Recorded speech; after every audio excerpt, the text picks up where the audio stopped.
Hello students, welcome to Aparna computer classes.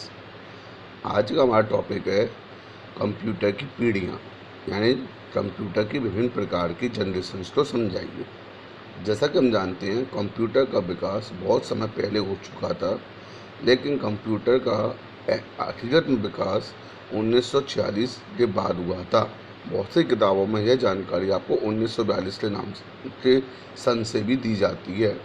तो 1946 में जब प्रथम इलेक्ट्रॉनिक कंप्यूटर एनियाक बना था, तो उसके बाद कंप्यूटर के विकास को एक नया रूप और एक नई गति प्रदान की गई थी। और उसके बाद कंप्यूटर में समय समय पर कई प्रकार के आविष्कार किए गए थे, जिसकी वजह से आज कंप्यूटर में कई नई टेक्निक यूज की जाती है, और जिसके आधार पर कंप्यूटर को आज 5 पीढ़ियों में बांटा गया है। तो कंप्यूटर की उनकी टेक्नोलॉजी, उनके साइज और उनकी स्पीड के आधार पर 5 जनरेशन्स में कंप्यूटर की पीढ़ी को डिवाइड किया गया है, जो कि निम्नलिखित हैं। तो हम बात करेंगे यहाँ पर पहली पीढ़ी की। फर्स्ट जनरेशन का टाइम पीरियड यानी समय अंतराल जो था वो 1942 से लेकर 1955 तक था। बहुत सी किताबों में आपको यह इन्फॉर्मेशन 1946 से लेकर 1955 या 56 भी मिल सकती है। उसमें कोई फ़र्क नहीं पड़ता, आप किसी भी प्रकार की, बस आपको एक रेंज याद रखनी है कि लगभग 42 से लेकर 56। इस इस जनरेशन में जो कंप्यूटर बने थे, उन कंप्यूटर में मुख्य कंपोनेंट्स के रूप में वैक्यूम ट्यूब का या डायोड वाल्व का यूज किया गया था। कुछ ऐसे इंस्ट्रूमेंट थे जिसके माध्यम से पहले के कंप्यूटरों को चलाया जाता था। इसका आविष्कार 1904 में किया गया था। तो जॉन एम्ब्रोस नाम के साइंटिस्ट थे, उन्होंने आपके वैक्यूम ट्यूब को बनाया था। इस जनरेशन के मुख्य मेमोरी के रूप में, यानी इसमें जो मेमोरी यूज की जाती थी, उसके रूप में हम मैग्नेटिक ड्रम का यूज करते थे, और सेकेंडरी मेमोरी के रूप में हम मैग्नेटिक टैप का यूज करते थे। यह जानकारी हम थर्ड यूनिट में डिस्क्राइब करेंगे कि मैग्नेटिक टैप क्या होता है। इस जनरेशन के मुख्य कंप्यूटर की स्पीड, जो इस पीढ़ी में कंप्यूटर थे ना, उनकी स्पीड आपकी 100 इंस्ट्रक्शंस पर सेकंड थी। यानी इन कंप्यूटर के द्वारा एक सेकंड में हम 100 निर्देशों को परफॉर्म कर सकते थे। इस जनरेशन में कुछ ही समय तक कार्य किया जाता था, क्योंकि ये इलेक्ट्रिसिटी का यूज करते थे, जिससे ये अधिक गर्म हो जाते थे, और इन्हें पे कुछ समय तक बंद रखना पड़ता था, जिससे ठंडे होने के बाद फिर इन पर दोबारा से कार्य किया जाए। और इसमें जो कार्य किया जाता था वो अधिक विश्वसनीय नहीं होता था, यानी वो अधिक रिलायबल नहीं होता था। यानी उसमें उसके द्वारा आने वाले आउटपुट पर हम अधिक विश्वास नहीं कर सकते थे। इस जनरेशन के कंप्यूटर का साइज बहुत बड़ा होता था, लगभग एक एक प्लॉट एक एक घर के बराबर होता था, जिन्हें एक स्थान से दूसरे स्थान पर ले जाना नामुमकिन होता था। इस जनरेशन में मशीन और असेंबली लैंग्वेज का यूज किया गया था, यानी इसमें जो भी काम होते थे वो मशीन और असेंबली लैंग्वेज का यूज करके किए जाते थे। और अन्य कंप्यूटर का निर्माण भी इसी जनरेशन में किया गया था, जैसे ENIAC, UNIVAC, EDSAC, एडवैक, UNIVAC first. ऐसे बहुत से कंप्यूटर हैं जो प्रथम जनरेशन के कंप्यूटर के नाम से जाने जाती हैं। तो यहाँ पे हमने जाना कि फर्स्ट जनरेशन कंप्यूटर किस प्रकार से यूज किए जाते थे। तो आप यहाँ पे हमारे पास 5 पॉइंट निकल के आते हैं। जैसे पहले के जो कंप्यूटर थे वो वैक्यूम ट्यूब पर आधारित थे। पंच कार्ड के माध्यम से इसमें हम इनपुट और आउटपुट का कार्य करते थे। पंच कार्ड, जैसे मैंने आपको पिछली वीडियो में बताया था, कि पंच कार्ड आपके ऐसे बोर्ड होते थे जो हमें डेटा को इनपुट और आउटपुट दिखाने में मदद करते हैं। डेटा को स्टोर करने के लिए मैग्नेटिक ड्रम और मैग्नेटिक टैप का यूज किया जाता था। ये आपके कम विश्वसनीय होते थे, और इन्हें ठंडा करने के लिए एयर कंडीशनर की आवश्यकता होती थी। तो ऐसे बहुत सारे काम फर्स्ट जनरेशन में किए जाते थे। अब हम बात करते हैं यहाँ पर सेकंड जनरेशन के बारे में, कि सेकंड जनरेशन के कंप्यूटर क्या हैं। तो सेकंड जनरेशन कंप्यूटर का जो टाइम पीरियड है वो 1955 से लेकर 1964 का था। बहुत सी जगह पर आपको ये टाइम पीरियड 1956 भी मिल जाएगा, है ना। तो इस टाइम पीरियड में इन कंप्यूटरों को बनाया गया था। सेकंड जनरेशन के कंप्यूटर में मेन कंपोनेंट के रूप में हम ट्रांजिस्टर का यूज करते थे। जैसे हम फर्स्ट जनरेशन वैक्यूम ट्यूब का यूज करते थे, उसी प्रकार से एक और चिप तैयार की गई और जिसको हम ट्रांजिस्टर के नाम से जानते थे, उसका यूज सेकेंड जनरेशन के में मुख्य कंपोनेंट के रूप में किया गया था। विलियम शॉकले और उनके सहयोगी वैज्ञानिकों ने ट्रांजिस्टर का आविष्कार 1947 में किया था, जिसका यूज सेकेंड जनरेशन के कंप्यूटर में वैक्यूम ट्यूब के स्थान पर किया गया था। ट्रांजिस्टर वैक्यूम ट्यूब की तुलना में छोटे होते थे और इनकी स्पीड भी हाई होती थी, जिसकी वजह से हमारे कंप्यूटर का आकार थोड़ा सा छोटा हो गया था। ट्रांजिस्टर के उपयोग से कंप्यूटर को वैक्यूम ट्यूब की अपेक्षा अधिक स्पीड और विश्वसनीयता प्रदान थी। इस जनरेशन के कंप्यूटर का साइज फर्स्ट जनरेशन कंप्यूटर की तुलना में छोटा था, लेकिन इतना भी छोटा नहीं था कि हम उसे मूव कर सकते थे। इस जनरेशन के कंप्यूटर 1000 इंस्ट्रक्शन पर सेकंड, यानी इनकी स्पीड हाई हो गई। पहले 100 इंस्ट्रक्शन परफॉर्म होते थे पर सेकंड, अब 1000 इंस्ट्रक्शन एक सेकंड में परफॉर्म किए जाते थे। इन कंप्यूटर्स को अधिक दिनों तक यूज में लाया जा सकता था, यानी पहले कंप्यूटर में कुछ घंटों तक यूज में लाते थे, जो कुछ दिनों तक यूज में ला सकते थे। सेकेंड जनरेशन कंप्यूटर में असेंबली और कोबॉल और फोर्ट्रैन, यानी कुछ असेंबली लैंग्वेज थी, जैसे कोबॉल फोर्ट्रैन जो हमारी हाई लेवल लैंग्वेज है, इनका यूज किया जाने लगा था। इन कंप्यूटर में मेन मेमोरी के रूप में मैग्नेटिक टैप, मैग्नेटिक डिस्क का यूज होने लगा था, है ना। और इस जनरेशन में आपके IBM 7090 सीरीज के कंप्यूटर, IBM 7094 के कंप्यूटर, PDP-1, PDP-3, PDP-8 ऐसे बहुत सारे कंप्यूटर, यूनिवेक, IBM 700, एटलस, ऐसे कई कंप्यूटर बनाए गए थे। इन कंप्यूटरों के पिक्चर, इनकी जानकारी आप नेट से भी प्राप्त कर सकते हो कि कंप्यूटर किस प्रकार से दिखाई देते हैं। और इस पीढ़ी में आप एक कंप्यूटर और भी लिख सकते हो, IBM 1401, जो द्वितीय पीढ़ी में बहुत ही लोकप्रिय कंप्यूटर के रूप में जाना जाता था। द्वितीय पीढ़ी के कंप्यूटर में कुछ लक्षण थे, कुछ विशेषताएं होती, जैसे वैक्यूम ट्यूब के स्थान पर ट्रांजिस्टर का यूज होने लगा, है ना। और फर्स्ट जनरेशन की तुलना में साइज छोटा हो गया और इलेक्ट्रिसिटी की खपत भी कम हो गई थी, और इनकी स्पीड अधिक हो गई और अधिक विश्वसनीय हो गए, और इनकी जो कॉस्ट है वो पहली जनरेशन की तुलना में कम हो गई। तो ऐसे कुछ पॉइंट आप इसमें से लिख सकती हैं। कोबॉल, फोर्ट्रैन जैसी हाई लेवल लैंग्वेज का भी यूज होने लगा था। ऑपरेटिंग सिस्टम का यूज होने लगा था इसके अंदर। हम storage device, printer, input output डिवाइसों का भी यूज सेकेंड जनरेशन में करने लगे थे। अब आती है हमारी थर्ड जनरेशन के बारे में। इस पीढ़ी का टाइम पीरियड 1965 से लेकर 1971 तक था।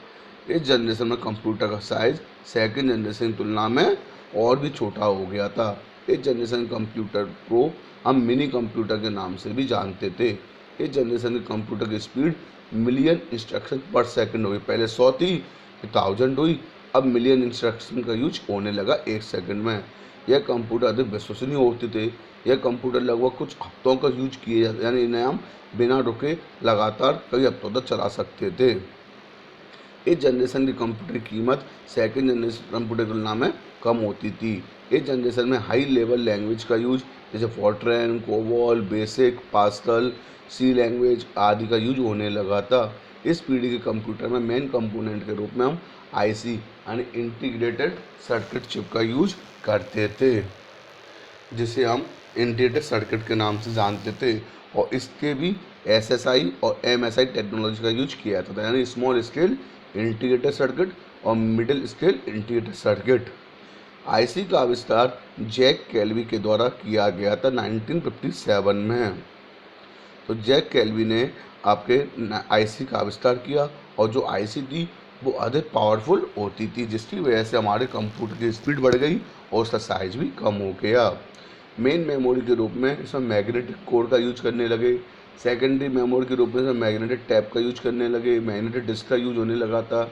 इनपुट डिवाइस के रूप में इसमें की टू टैप यानी कीबोर्ड का यूज करने लगे, की टू डिस्क यानी डिस्क के माध्यम से डेटा को इनपुट करने लगे।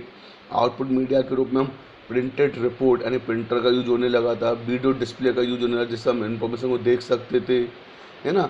और इसमें कुछ एग्जांपल जैसे IBM 307, CDC Star 100, ICL 2903, ICL 1900, UNIVAC 1108, system 1360, PDP series.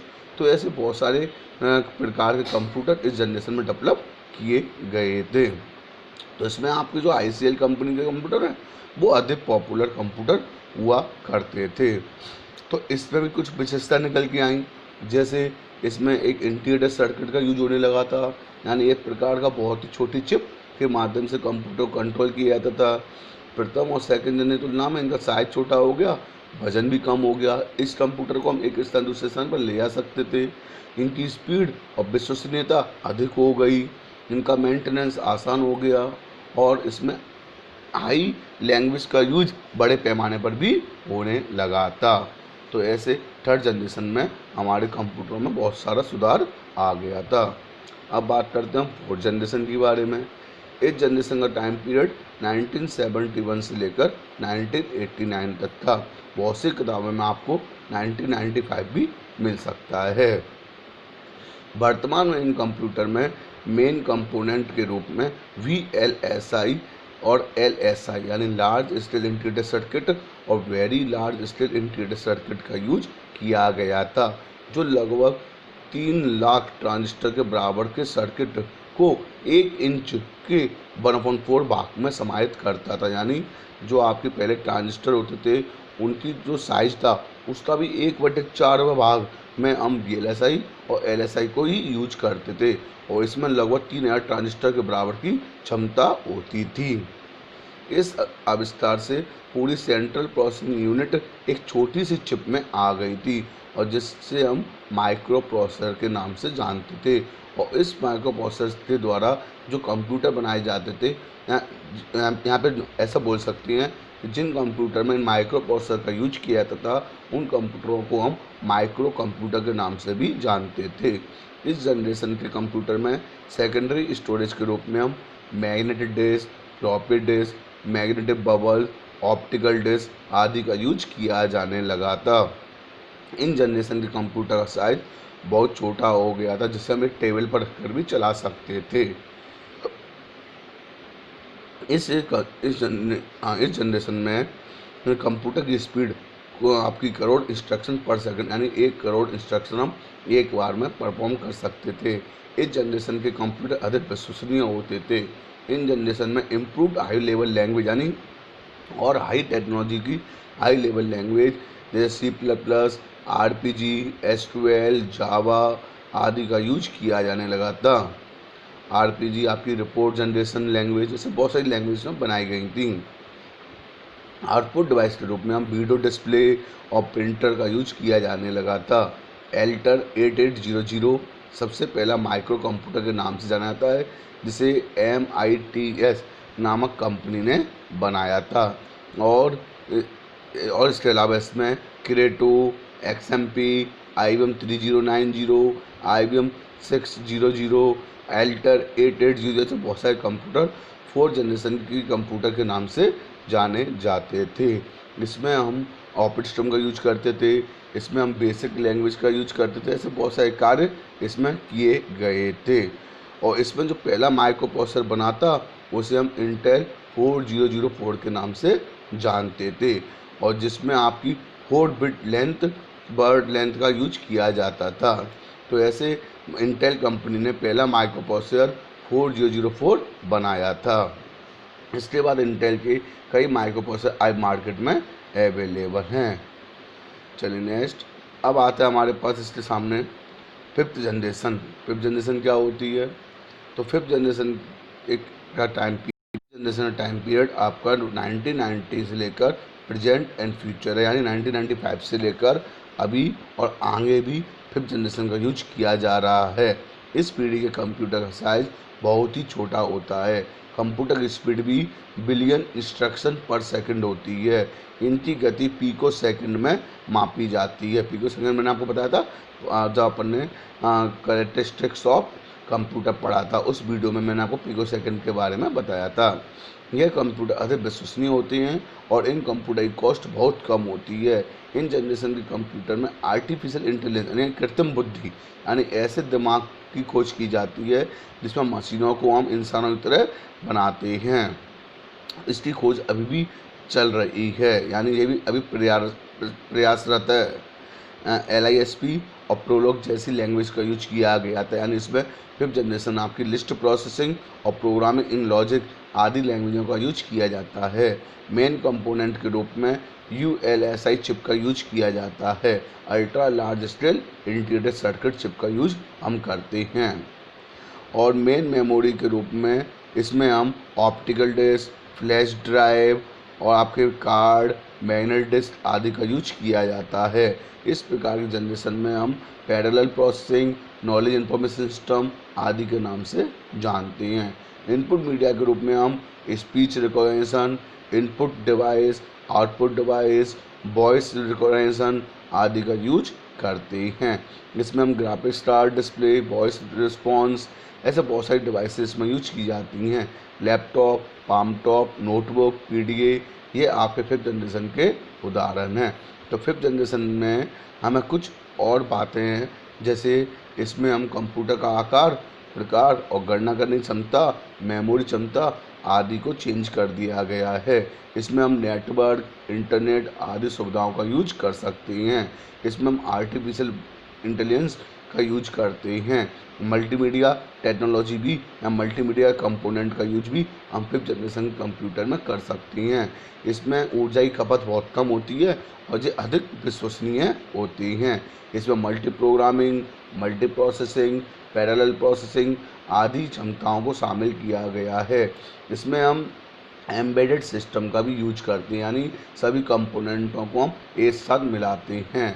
और ये हमारे लिए आज के समय बहुत ही इम्पोर्टेंट कंप्यूटर्स हैं। तो फिफ्थ जनरेशन कंप्यूटर में बहुत सारे चेंजेस किए गए थे। तो यहाँ पर कि मैंने आपको बताया कि हमारे कंप्यूटर्स में दिन प्रतिदिन जो बदलाव होते गए हैं, तो उनकी टेक्नोलॉजी, उनके आकार के आधार पर हमारे कंप्यूटर्स की पीढ़ियों को 5 पीढ़ी में बांटा गया है। उम्मीद करता हूँ आपको ये चीज़ समझ में आई होंगी। और यदि आपको वीडियो पसंद आई हो तो लाइक कीजिए। यदि किसी प्रकार को डाउट्स हो तो आप कमेंट में ज़रूर लिखिए। और यदि आपने अभी चैनल को सब्सक्राइब नहीं किया है तो चैनल को जल्दी से जल्दी सब्सक्राइब करें। धन्यवाद।